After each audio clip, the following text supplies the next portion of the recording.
All right, Chef AJ, welcome to the Urban Pharmacy Podcast, my friend. Thank you so much. I am super thrilled and honored to have you in my presence. I'm kind of feeling like, if I had like Gregor McDougall on, like I almost feel like I'm more nervous talking to you. So Oh, don't be, I won't bite. And I find that if you get nervous, then you won't have as good of an experience, because when I've waited like 10 years to have somebody on my show, like Michael Moss, then I didn't even enjoy it because I was too nervous. So I'm very tame. I promise. I don't think I've ever had any controversy on any interview because I keep that all private.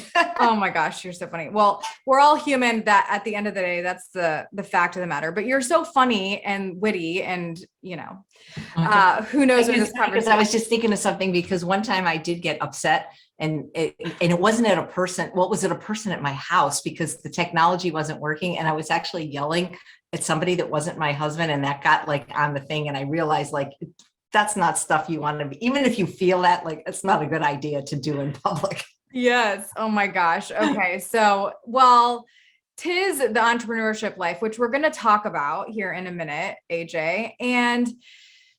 But really what I want to talk to you first about and just kind of open this conversation up with is, okay, I know you've been vegan for a long time. I've caught that from interviews, conversations that you've had. You've been vegan, like almost, over half of your life. 45 years, almost 45, just in a couple months. I know it's hard to believe, because I've been vegan longer than like a lot of people have been alive. Oh my gosh. So yes, definitely. And so many, I feel like, the whole vegan wave really that was not a thing, like 45 years ago. And I can't wait to hear really how it all shifted. I know you had some health issues. I know that you were a comedian. Like, can you give us a little bit of your entire life up until now in a 5-minute time span? Yeah, so I actually wrote a couple of books about that. But so my entire life is a human or as a vegan, because there's only 17 years that weren't vegan, so I could give you those first. Let's start where it started at the vegan point, like, and why, like, how did that happen? Yeah. So, I think I was born vegan, or born wanting to be vegan, but I didn't have that in my vocabulary in 1960, because I always had a lot of compassion for animals. And it never crossed my mind that we had some as pets and some as dinner until I was probably 27. I had already been vegan for 10 years when I actually heard that saying, if you love animals called pets, why do you eat animals called dinner? But I was always squeamish around like things like raw meat disgusted me. Fish, when it was served like at a restaurant, or, with the head and the eyes on, and you could see the bones. I thought animal parts were creepy. Ribs, being Jewish and being raised Orthodox, there were a lot of animals we didn't eat anyway. We didn't eat pork of any kind, so nothing from a pig. And we didn't eat like clams or crabs or oysters or lobsters. And the thing about those, I don't want to call them food animals, is like they look like them when you eat them. You know what I mean? Yeah. And so like I could eat a can of tuna because it didn't remind me of a fish. Or if my mom made chili and there was ground beef in it, I could eat it. But if it was rare, like the only way I could even eat meat growing up is if it was like burned beyond recognition. I would have to fight my grandfather for like the end piece, because I knew it was blood, and like I just felt like there was something creepy and wrong about this. But when you're little, especially, you don't question it so much. But I just know I didn't want to do it, and I didn't have a word for it, but I didn't want to eat it. And so my mom just made things that didn't look like it, things without the bone and things that were very well done. And the day that I left for college, when I was 17, September 1st, 1977, for the University of Pennsylvania, I knew I was kind of an adult then. I was only 17, actually. I skipped 4th grade, so I was a little younger than everybody, but I started working right away for a veterinarian because I was on scholarship. I wanted to be a veterinarian. That's why I went to Penn. And he handed me a tank of live salamanders, and he said to cut their heads off because he only needed their eyes for protein lens regeneration experiments in amphibians. And I did it once, and that I just couldn't do it. I remember being taken fishing when I was younger, and it was like, even that was just so cruel to me. And even putting the live, I couldn't Yeah. do it. And so I became an instant vegan, not knowing what that meant at the time, other than not eating animal products. And unfortunately, it's so funny, like you kids like you today that are born, with the internet, like we didn't have an internet back then. Like we didn't have Neil Barnard was alive, but there wasn't PCRM or ways to look things up. So all I did was take animal products out of my diet. I didn't put anything healthy into my diet, like fruits, vegetables, whole grains, legumes, nuts, seeds, those kind of things. And so therefore I got extremely heavy, obese, actually close to 200 pounds, but I wasn't really like unhealthy. I was just fat until the age of 43. It caught up with me. So 43 years of basically eating an unhealthy diet, even though it was free from animals. I was having Coke Slurpees for breakfast. I was a food addict. I didn't know the word then, but I was really a sugar addict. Coke Slurpees for breakfast, Dr. Peppers for lunch. I wasn't eating fruits and vegetables, so I wasn't getting any fiber. So I really wasn't pooping. And I developed what they call pre-colon cancer. And that's when I changed my diet to a healthy one. And that's why, when people criticize me for how strict I am, they didn't live in my body and they didn't have the sicknesses that I had and they didn't have the experiences. And so, of course, I'm not going to tell, like a 12-year-old or a 17-year-old who's healthy, you got to eat like Chef AJ. Work with people that are much older for whom everything else has failed. And so a more strict form of the plant-based diet is what is necessary. Believe me, if I could, just eat Coke Slurpees and nachos and Cinnabon all day and not hurt animals and be healthy, I would. But unfortunately, it didn't work like that. And so I went to the Optimum Health Institute on July 6, 2003. I remember I took the plane down to San Diego in the cab. Before he dropped me off, I said, take me to 7-Eleven. And I had a Coke Slurpee and a Dr. Pepper really quickly, because they said that if they catch you with anything contraband, they'll kick you out and they don't give you your money back. And that was like the last time I had white sugar. And I learned at the Optimum Health Institute that our food makes a difference to how we look and feel, what diseases we ultimately get, and what we can reverse. And that even though I was not eating animal products for 26 years, I had a very acidic and inflammatory diet, caffeine, sugar, chocolate, flour, or, I wasn't eating food. I wasn't eating food like you see behind me, fruits, vegetables, whole grains, legumes. And so I followed their diet, which happened to be raw. I don't think you have to be raw to heal. I think you have to be, unprocessed and animal free. But after about 6 months, I went back and had a repeat colonoscopy, and all my polyps that were bleeding were gone. And the doctor said, where did you have the surgery? And I'm like, I didn't have surgery. I changed my diet. He goes, well, that's impossible. So that's when I learned that what we eat has a profound effect.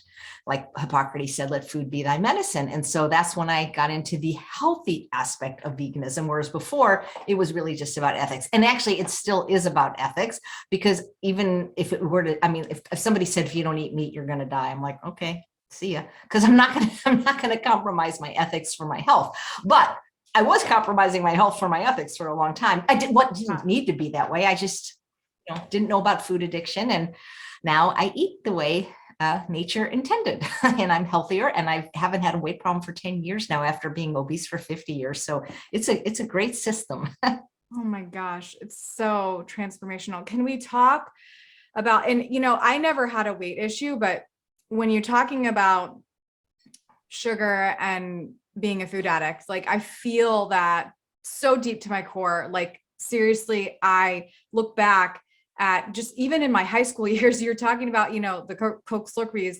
I was having Mountain Dew Slurpee. I was drinking a Starbucks, like Trenti coconut Frappuccino with a Snickers bar for breakfast. And I felt horrible. That was delicious, by the way. Oh my God. Like, yeah, right. Cinnabons, like all the things from like Burger King, and oh my God.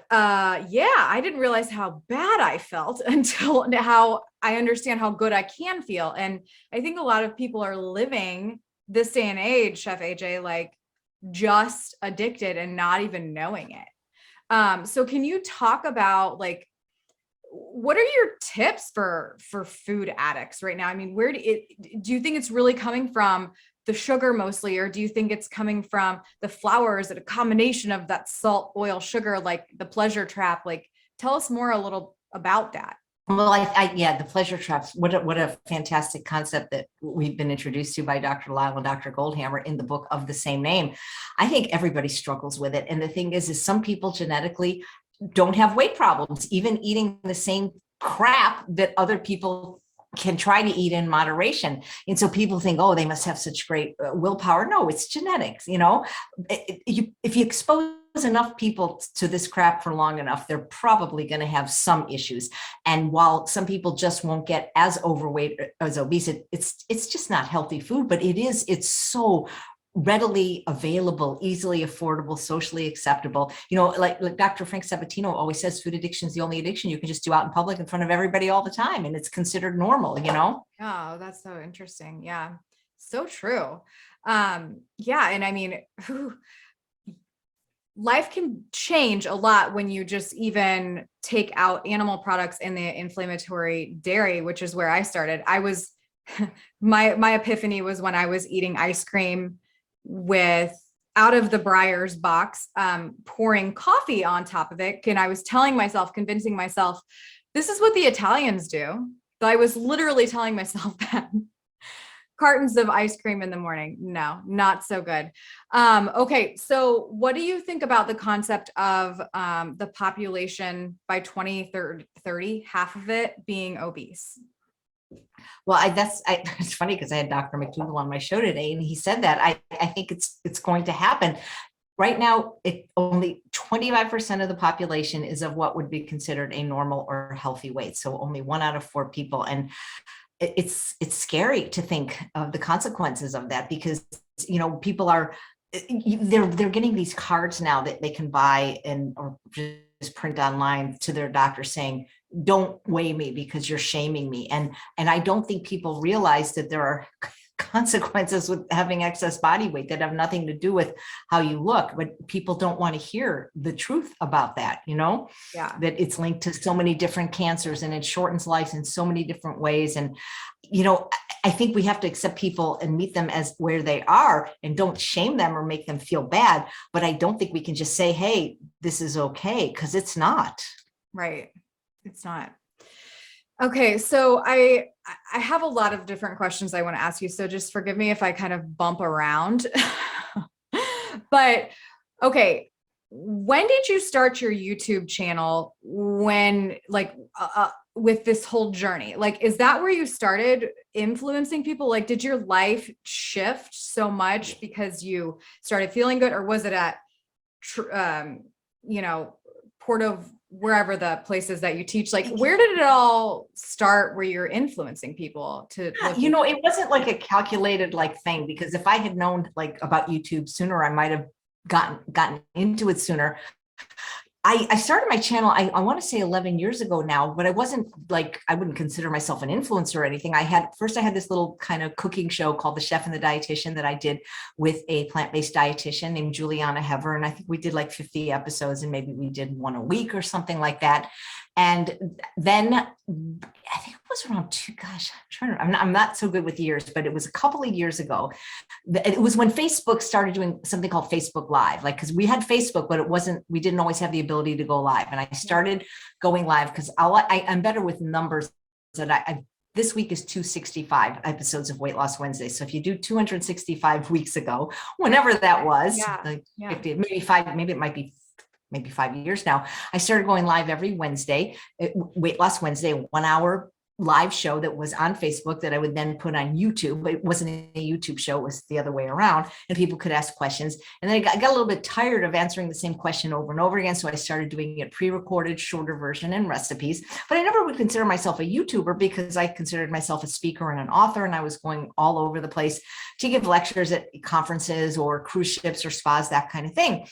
But then the pandemic hit, and we call this the pandemic pivot, and it changed everything. And I'm not grateful that people got sick and died, of course, but I'm grateful for the opportunity it afforded me to stay home as an introverted homebody.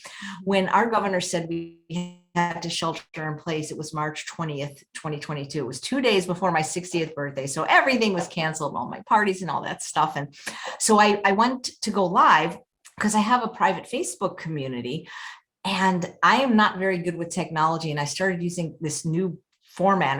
It's called Restream, and I could not figure out which button to push. And it ended up going live, not just in my private group, but on my regular Facebook page, my professional Facebook page, and YouTube. And there was something like 500 to 600 people watching. And people were really seeking a sense of community and connection at the beginning of the pandemic. People were scared. We didn't know how bad it was going to be or how long. And so I started going live every day just to check in with people. Hey, how you doing? But like, I couldn't just do it. I mean, I could have just done it myself, but I prefer talking to somebody. So I would, contact doctor friends of mine and say, hey, would you mind to come on? We'll just have a little chat. Yeah. So it was wonderful. And then I just started booking people, and, people that I had like wanted to interview for the longest time that either I couldn't reach or they said no. Because of the pandemic, a lot of these big names, they had books coming out, but they couldn't do the normal book tour. So I was able to interview people that I've always wanted to, like Michael Moss, people of that caliber. And then people just, really delightful people like the widow of Jack LaLanne, Elaine LaLanne. And it just became such a fun thing that I look forward to every day. It's just kind of like having a chat with a friend in a way. And and so then now I have people like Dr. McDougall, who comes on every 2 weeks, and Dr. Lyle, who comes on every month. And it's been really fun. It's incredible. It's so, so inspiring. When did you decide to write your first book? Oh, when I decided, I just back to Dr. McDougall, the man who gave me my first break in the plant-based movement. So in 2009, this was the last year he did it in June. He used to host something called the Celebrity Chef Weekend, where he'd have a variety of chefs for a 3-day weekend doing cooking demos. And I was so honored to be there. And thankfully, I got to experience it because it was the last one. And so I got to do 2 cooking demos, and there were several hundred people there, and I didn't have a book. And even though, you get paid for appearing, the people with books, they would have these long lines, and obviously, you're selling books, you're probably making money. I'm like, I'm not doing another thing like this unless I have a book. So that's when I decided to write a book. And it was funny because he had me back in February of 2011 for his advanced study weekend.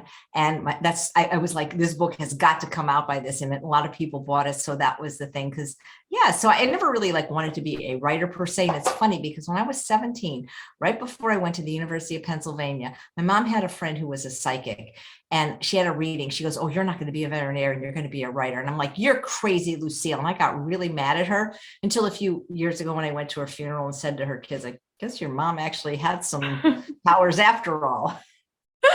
Okay, so your sense of humor is hilarious. And where along this journey of your life, AJ, did you become a comedian because you were on late night with Late night with David Letterman, Johnny Carson several times, Jay Leno? Well, I don't know if I actually became a comedian. I always was the class clown in school. So when you're not the pretty girl, you got a couple of choices. And so I was always really funny in school. I could go get any of my yearbooks for any year, class clown, that kind of thing. So I never really formally started studying comedy till much later. And I still like to keep my toe in it by taking improvisational classes and every now and then doing stand-up.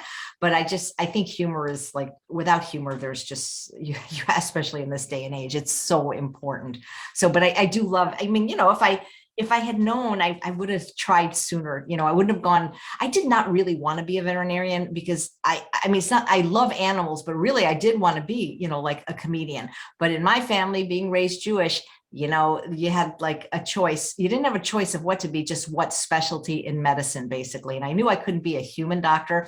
So I figured I'll be an animal doctor, but that didn't work out. But yeah, I don't want to say I wish had my life to live over, but if I did, I wouldn't be so scared to take some of the chances that I didn't take. And I would have tried earlier to get into being an improvisational comedian at the Groundlings or something. I'm trying now, actually. But yeah, I think tell people to just don't put your dreams on the shelf. Just do not wait. That is my biggest advice to everybody. Do it now, because that saying, you miss 100% of the shots that you don't take. I worked for years in retirement homes or volunteering to them. And I was what's called the activity director. And so I probably not only went to, but spoke at more funerals than anybody other than a rabbi. And I got to tell you that no matter what, people never regretted making mistakes in life. They, because I've talked to a lot of people on hospice in their deathbed. What they regretted is the chances they didn't take, like if, and they also regretted like relationships, like family members that they were estranged from that too. But with stuff is like, it's like, if you make a mistake, whatever, but people, if there ever was regret is that they didn't do something they really wanted to do.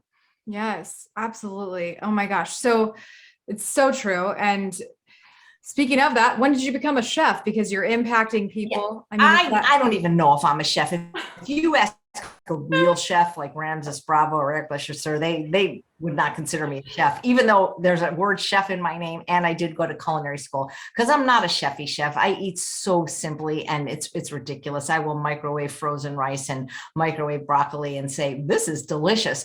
But I did go to culinary school. And the reason I did that is because when I got out of the Optimum Health Institute, and I realized that if I was going to reverse this pre-colon cancer with diet, it would have to taste a little bit better than the food at Optimum Health Institute, which was basically some seed cheese made out of fermented sunflower seeds and sesame seeds and some raw vegetables. They had no sugar, oil, salt. There was nothing that tasted remotely good. And so that's what I went to culinary school, just because I'm like, if I'm going to eat healthy, it's got to taste better. Mm-hmm. And so it wasn't like a burning desire to be a chef, but culinary school is really fun, by the way. I mean, if you like to cook, because you learn stuff and it's very creative. And so I did enjoy that aspect of it, but I never intended to be a chef. But since I went to culinary school, I figured, well, maybe I'll do something with this. So I did work in a restaurant for several years as the executive vegan pastry chef at Sante Restaurant. And that was fun to get that experience. But again, not a great job for a food addict making desserts all day. Yeah. Yeah. So did that help you kind of figure out like, hey, look, I'm, I can make those fancy recipes. Like maybe I could switch this out for date sugar. I mean, like your experience has really helped you. Yeah, no. So that's the thing. And that's how, I wrote a book called A Date with Dessert. And it's going to be a bigger book. This has like, I think 35 recipes. I've got one coming out with like 150, because I think it will help people, because not everybody is going to go completely sugar-free overnight or forever. But if I can make something taste as good, like my German chocolate cake using dates, I'm going to teach people how to do that, because I still think it is better than eating processed white sugar. So yeah, and I have a spectrum of desserts from very low fat desserts to very high fat desserts, all vegan, all SOS free. So yeah, that's, I seem to have a knack for it. Yeah. Eating nothing but sugar for 43 years will really do that for you, really help you figure out that, you can make other things and still taste really, really good, right? With whole food ingredients. It's interesting because I really don't eat my desserts anymore. They're too sweet for me now. I mean, I will eat like a muffin that I make maybe out of banana and oats, but even the dates are so sweet. I mean, anything when I say a person could do with sugar, I can figure out how to do with dates, because dates are very, very sweet. They taste like candy. So sweet. Yeah. And just speaking of food, have you ever had Canistel? I don't know what that is. Okay. I really wish that I could get you a Canistel in time before it goes bad. We'll see if we can overnight it to you. You tried a meme sapote. I know that somebody sent you one, right? Yeah, no, I found one at the Sprouts. Robbie Barbero was talking about it, and they had it at Sprouts. Part of it was spoiled, but the part that wasn't, it kind of tasted like a sweet potato. It was like a sweet potato, right? Like a sweet potato mousse or something. Yeah, it was really amazing. So imagine that same family. I literally just got an entire box from Miami Fruit of it, because it's very, very short time frame in the year that you get these, but it's the same family as meme sapote, but it's yellow and it looks exactly like an egg yolk, which could be good or bad for some people, and tastes like custard. And you think that meme is sweet or dates are sweet. Like this is like eating cake. It's insane. And you need to try it. It's also called egg fruit. Or golden meme. But I was curious if you had tried that, because I feel like you've tried so many different fruits. I've never even heard of it. It sounds amazing. It's pretty unreal. Okay, we're going to need to get you some Canistel for sure. Okay, other food questions that I really wanted to make sure that I asked you. What's your current favorite meal, Chef AJ? Because I mean, you and I are super alike, where we could literally just eat, our whole family just eats like heads of broccoli out of the Instant Pot for fun with sweet potatoes. I think about this a lot. My favorite meal is I would say my favorite meal is the one that I eat when I'm hungry, because it's like so funny, because I used to eat just without any clue as to whether or not I was hungry, because I was eating compulsively and addictively. And now when I'm truly hungry, whatever I eat tastes good. But my favorite meal is probably lunch, because lunch is the first meal I eat every day, because I'm in the morning, I'm busy, I'm exercising, I'm doing my show. So I don't get hungry till about 12 or 1 o'clock. And I have a big chopped salad that my husband makes in the Holland bowl mill, with 2 kinds of cabbage, purple and green, and carrots, and all kinds of different greens that, you get the power greens from Costco. And he chops it really finely, which I love. And so I'll have like a big salad. I don't know, it's 4 cups, probably close to a pound. And I like to put in just a little bit of rice, because it gives it that toothsome kind of quality. And I've got a new dressing that I love right now, a ranch dressing. But even before that, it was lemon poppy seed or California balsamic vinegar. So I've got this huge salad, and then I'm having some sweet potatoes with it. It varies. Sometimes it's Hana yam, sometimes it's Japanese, sometimes it's Stokes. I just switch it up, but I roast them and then I air fry them. And it's like sweet potato toast. It's like marshmallows, and it's just, and I use the sweet potato instead of a fork. So I use it as my fork. And it's like, I know it's so weird, but I'm so happy. Lunch is such a great meal. But I never, and it's been like 10 years, and I'm not tired of it, because it's delicious. So, or just plain old Hana yams with broccoli. So that's my favorite meal, because it must be because I eat it every day, and I'm not tired of it, honestly. I know that you like eating tostadas, right? Like that's kind of like, that's probably my favorite dinner, because we eat that every third night. Do you ever make your tortillas homemade? I do. Well, I know how, but I don't usually make the tortillas homemade, but I do usually buy the tortillas, the healthy ones that have nothing in them but corn or corn and lime. And I'll toast them myself to make my own chips, so that I don't have to eat ones with salt that my husband eats. But I will. I mean, I'm not that much of a I'm not that perfect, but I did take a class in tortilla making, but I don't usually do that, because it's labor intensive. Yeah. I just buy the like whole, well, I've ground my own flour before, and I've actually like made hominy with like the like I fermented it, whatever. It was a whole process, but I wanted to make my own hominy I dried out the corn, ground it up, and made tortillas, but they were the most epic tortillas ever. And homemade are just like so good. It's so easy. It's just corn and water, and you put it together and you smush it together. Okay. I was curious what that favorite meal is. I've done raw ones. I've made homemade raw ones, out of corn, where you blend it and then you put it in the dehydrator. So that I've done. Yeah. I don't use my dehydrator nearly enough. Speaking of kitchen appliances, this is another question that is just burning, and I have to ask you this. Okay. Aside from a high-speed blender and your normal, like whatever, microwave, stove, oven, Chef AJ, what is your like must-have? It's an Instant Pot and air fryer are my top 2, even more so than a blender. Mm-hmm. Yeah. Can you tell me about the food processor that you have been using, because we're going to need to put that in the show notes.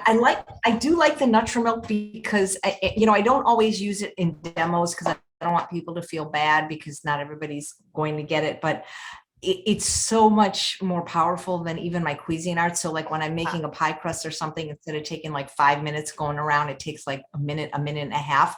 And the funny thing is the Nutrimilk is supposed to be making plant milk, which it does. But then when they said you could use it as a food processor, I'm like, wow, this is better. What's cool about it is that it's got this like claw thing in it. Yeah. It goes round and round, so that you don't have to stop and scrape and stop and scrape. So I do like that feature about it. Right. My Cuisinart, like I dropped, so the container has, cracked, and I'm pretty much going to bite the bullet and get it. So we're going to need your link for that. And everybody needs to get this really cool machine, because it's like so multi-purpose. And I agree with you. I think the Instant Pot has changed my life completely, 100%. I don't know what life was before that. Trying to convince every client of mine to get an Instant Pot, because it just makes things go faster. Okay. let's switch gears a little bit. Let's talk about your summits that you do. How often are you doing summits, Chef AJ, and what are they about? Right. So right now, twice a year, once on weight loss. It's called The Truth About Weight Loss. And the second is GI health. So we've done, this year will be the fourth on weight loss and the second on GI health. Okay. And when did you start doing these and why? Yeah. So it was so funny because I was thank you, Toby, from Better Life Summits, because he actually asked me to do that. So it was 2018, and this gentleman named Toby Veihofen, who is part of Better Life Summits, did a summit called the Plant Fit Summit, and he had wonderful speakers on it, like Dr. Furman and Dr. Goldhammer. And I remember reaching out to him, might have been 2017, on Facebook saying, oh, I'd love to be on your summit. And he had me as a speaker. And then in 2018, he contacted me and he said, I want to, something about weight loss. And I'm like, I thought he just wanted to interview me. He goes, no, I want to do a summit and I want you to host it. And I was like, wow. Cause I had always wanted to do this. And I actually had even it written out and who all the speakers were going to be, but I couldn't figure out how to do the part that he does, which is like the really hard part. Like, I have the fun part. I interview people, all the bells and whistles of how summits work. It's kind of intricate because, we're delivering this live all over the world. When it airs live. Yeah. And so, that's how it started. We did the first one in 2019, then we did 2020. So this year will be the fourth year. And it's really fun. It takes like a long time to get all these people and interview them, because doctors are notorious for canceling on you because they're doctors and they got to work. And so like 5 minutes before, oh, sorry, Dr. So-and-so can't make it. And I'm like, oh, great, thanks. But it's a lot of fun. And the GI health one was really above my pay grade, because that one, weight loss, at least I can have a conversation. It's something I experienced, but GI health, when they start getting all technical, it's like, whoa, I don't know if I can have this conversation. No, your questions are always already fancy, but it is fun, and people do enjoy them. So until people don't enjoy them, I'll keep doing them, because I especially love when they do PowerPoints.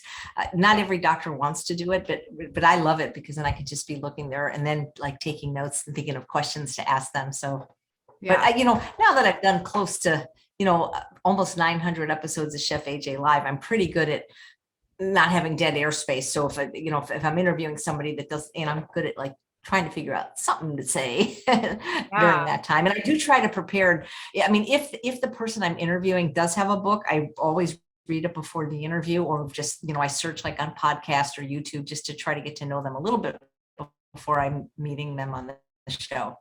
Right. Yeah. You do a tremendous job at that. You always have the best questions and are really digging into what's important with whatever guest you have. It's so inspiring, and I will be on YouTube, and I've got to start somewhere. So you have been we're already on there, but we need to grow really, really big. So,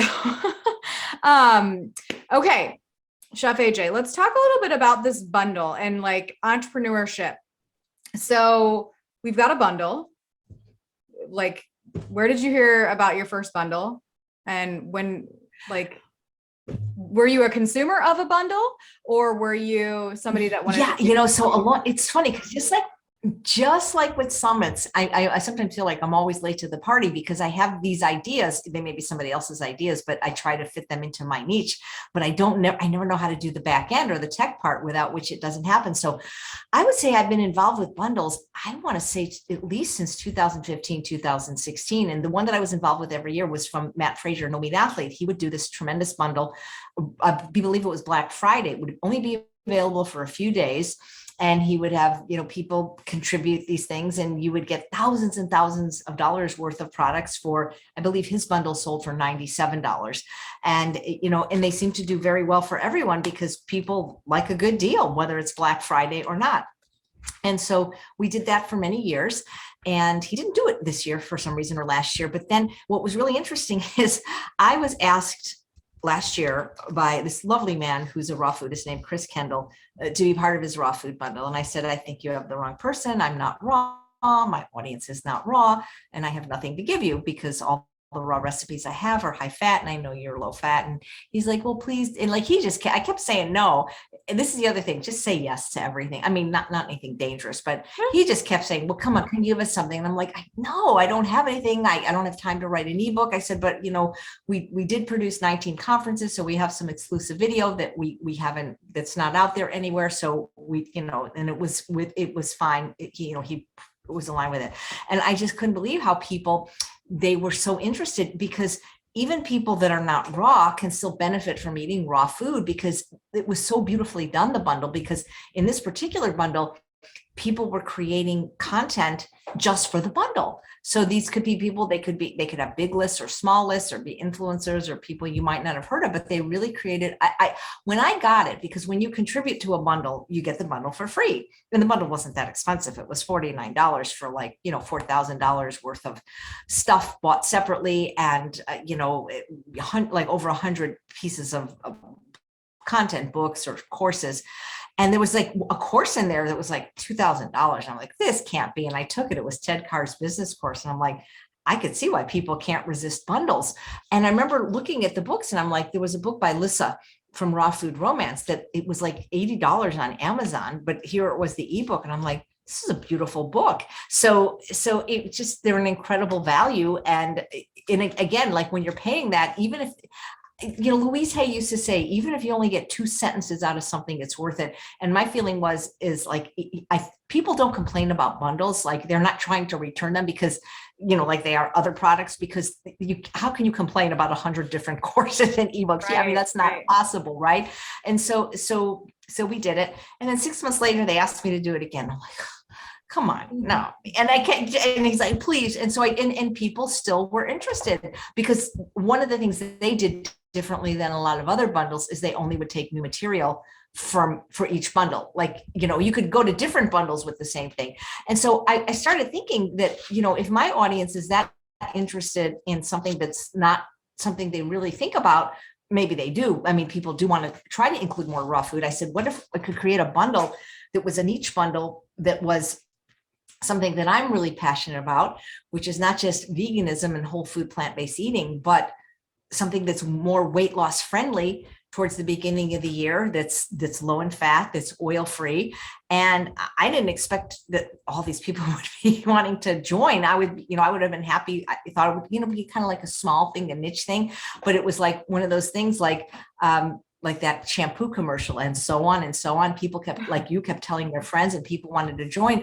And I was just floored that even doctors, like the medical doctors, were like, thought it was a good idea too. And so just to have people like, I don't want to forget anybody, but like have Dr. McDougall and Dr. Furman and Dr. Esser and Dr. Nikki Davis and Dr. Lori Marbus and Dr. Vivian Chen. And else just, it was amazing that to have, this kind of people, Dr. Rick and Karen Dina, Dr. Sunil Pai, Dr. Janie Goddard, Dr. Frank Sabatino, Dr. Robbie Barbero, Dr. Cyrus Kambata, all these people, Dr. Vanessa Mendez, Dr. Stephanie Peacock, Dr. Chilla Varesh, and it goes on. And plus other people too, that were like extraordinary chefs, like James Sant, who like created a course for this that never was released. And when people see this, it's like, well, how can you not buy this? I would do this just to get his course, or Kelly Williamson, who's like, her product is like a $300 product. And the thing is, this thing about bundles is they're only available for a short period of time, and then they're gone, and they're never coming back. I mean, bundles do come back, but never that, you know what I mean? Right, it's never going to be that same group of contributor. Oh, Dr. Jessica Krant, I forgot she's in the bundle. Plus, I mean, just really extraordinary chefs and fun courses. I mean, I was looking at some of this material. Andrew Mullen, and what was interesting. Right? Like Andrew. Oh yeah, Andrew Mellon, because it's funny because Dr. Lyle had said something in one of our private classes about how God, I've got to get this quote right, but it was something about you can't have behavioral change in an unclean environment. And he didn't mean just unclean with junk food, but like when your house is a mess, it's, because it's cluttered, it's really hard to affect other behavioral change. And so Andrew Mellon's got this amazing course on decluttering. I think he contributed a video to this one. And then what's really cool is Ginger Burr. She is awesome. And she created like dressing for like every weight and every look. And that's what she does, but she created a course just for this. So it's going to be very cool. And, So amazing. I think about Jeff Nelson from Veg Source. He contributed like so many videos that he sells that people don't get on YouTube from conferences that he had that I attended. Like, oh, this is going to be cool. I get to, but I mean, I think it would take like a year for everybody to go through this bundle, really. I mean, which is why we're probably only going to do it once a year instead of twice. So we want to give people time to really do it. And I think they're going to enjoy it. So amazing. And like so many people who have been on this podcast are in this bundle, you guys. And like Chris, he's actually airing tomorrow. I've been following him for like 6 years. I went raw because of him when I figured out that I had thyroid issues. Like he is a magnificent human being, and he has an ebook in this. And I have Andrew. I'm going to be interviewing him, about organization. And it's so true. And I actually teach my clients that, Chef AJ, about like, if they want to make change, like whether it's in their business or in their healthy habits, like their entire environment needs to be super conducive to that. And I can't wait to learn more from Andrew. So this bundle is going to be so incredible. Okay. So one of my questions was, who are some of your favorites? But you already rattled off so many amazing people. Okay. This is just all kind of part of your entrepreneurship as you've grown. AJ, can you give our audience some tips on, how to balance growth? Because I feel like you've been doing that over these last 2 years, that you've like really, really kind of, in my eyes, you've blown up. Okay. I don't know how you feel. Have you felt overwhelmed? Well, I think when you're in the middle of the storm, yeah. Well, thank you for saying that, Stacey. When you're in the middle of the storm, you don't necessarily see your success because you're just focused on doing the work. But, when you talked about the people in the bundle, and I got to say, as I look at this list, almost everybody in the bundle I would consider a friend, not just a colleague. And part of the beauty about doing this show is I knew all these people, like I knew their work, and most of them were in my cell phone, meaning like I could text them, because I'm terrible on email, as you know, because I forgot. Yeah, no, I'm pretty good at texting people. And, when I was saying, as far as balancing, one of the things is I don't have kids, so I can say this is a little easier because when people have little kids, obviously you've got to take care of your kids if they're still at home, but I do take care of myself first. And that is the biggest thing that has made the difference, because I always think about how when you go on an airplane, they say an oxygen mask will drop. And if you have a child, you got to first breathe yourself, right? And the thing is if I don't take care of my needs, like, and when I say my needs, I mean like, doing what I need to do to take care of self-care, then I can't do anything. So, some people might think it's a little selfish. Well, gosh, I don't do anything really before 10 or 11 in the morning because I want to walk my dog Bailey. It's like a priority to me to spend that time with her. She's only going to be on this earth for a certain amount of time, and I don't want to miss a walk with her because she loves it and I love that time. And I wish I could pay somebody to exercise for me. That would be my dream. If I could pay somebody to get up in the middle of the night and pee for me and exercise for me, but still get the benefits of it. Because that 1 hour that I spend on the spin bike, I don't hate it, but I don't love it, but I do it. I wish I could just not sweat, because then I got to go fix my hair and all that kind of stuff. But the thing is, those things are really important, and getting to bed on time. See, people think it's like I will like leave. Well, I haven't been doing anything with the pandemic, but I mean, I go to bed like at 9 o'clock. Yeah. And I got to be asleep by 10, and it doesn't matter what I'm doing. A friend invited me to Chris Rock. He's going to be 6 miles from me, and I love him, but the show starts at 9 o'clock. Oh my God. And I had to run this cost benefit analysis saying, I'm not going to be able to stay awake, and I'll fall asleep at the thing. And it's not, and, so things like that. Sometimes it's a trade-off, but I prioritize all the things that Dr. Goldhammer says: diet, sleep, and exercise. And then if you have enough time, go to work. Oh, I love it. Oh, so important. I love that. That is how it should be. I think that so many entrepreneurs, which you definitely are, I think that they put business first, or they think that that health and wealth can't go hand in hand. And they 100% can. And I think the key is what you just said. You have to prioritize yourself. You have to prioritize your health first. The wealth will come. And if you don't do that, the wealth will come and you won't have your health, and it's going to suck having money or wanting to travel or do whatever you want to do with your big, with your impact. If you're not taking care of yourself, like we have to prioritize that. I love that. Okay. So speaking of traveling, random question I had for you, Chef AJ, if you could travel anywhere, where would you go? I know it's random. Well, you've mentioned Hawaii before. Have you been to Hawaii? I don't like to travel because I don't like to leave my dog. That's the thing. So, I mean, I do travel to If Bailey could come. If Bailey could come. Oh, then Hawaii. I've never seen Europe or anything, and I know it's probably awesome, but I've been to Hawaii and it's always awesome. And there's just, I'd live there if I could. So I'm going to pick Hawaii, and I don't even care what island. I just think it's a great state. Yeah. Kauai is the only place I've been, and it's magnificent. And I could probably just be happy not traveling anywhere else other than that. Okay. AJ, is there anything that you want to make sure that people know aside from that they have to get this bundle? Well, they have to get this.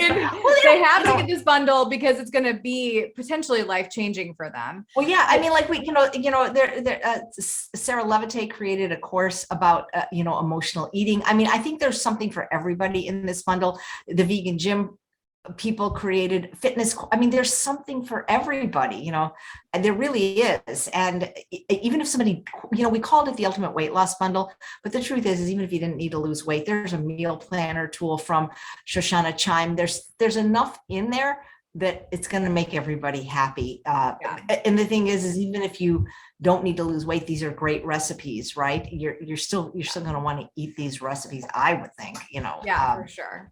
So, but in addition to that, we have this amazing bundle out right now, only for a limited amount of time. Like, what message would you want for people to walk away with? Like, what do you want to share with the world the most? I mean, I know you have your show. I know you have your summits. I know you have like your program for, fit over 40. Be kind to animals. The first thing that came to mind is be kind to animals. And, when you're eating them, it's not kind. When you're using cosmetics that cause them suffering, it's not kind, Yeah. And so that's my message. Be kind to animals, I love it. Okay. And then the last question that I ask everybody, AJ, is what does holistic living mean to you? I don't is it HOL or WHOL? It's HOL, holistic living. And I think it means something different to everyone. I've never been asked that. So living holistically, because I hear it as WHOL, like holistically, like living your whole life, sheesh, that's a tough one. I know. I'm putting you on the spot, but a lot of the times people think like crunchy or like hippie. Yeah. Well, no, I would say just living is it's very hard to live a natural life anymore. I mean, think about it, airplanes, cars, these, I guess maybe doing as little harm as possible to the planet and your body while you're trucking on through this life, making the best choices you can for your health and, being as natural as possible. I mean, look, I'm not perfect. Look, you get manicures, you know what I'm saying? But for the most part, I try to live living a conscious life, maybe. That's how I say. That's good. That's good. Okay. With that, we are done. We're going to put all of your stuff in the show notes, AJ. We need to catch the summit the summit's going to be past, but the bundle's here. You're going to have another summit for microbiome for gut health. When is that happening in 2022? At the end of the year? I don't have the dates of that one. It happened in October last year, so I'm going to guess around fall. Okay, Great. Well, everybody needs to tune into it because it's absolutely incredible. My friend, thank you so much for your time, and let's kick this bundle's booty. Thanks, Stacy.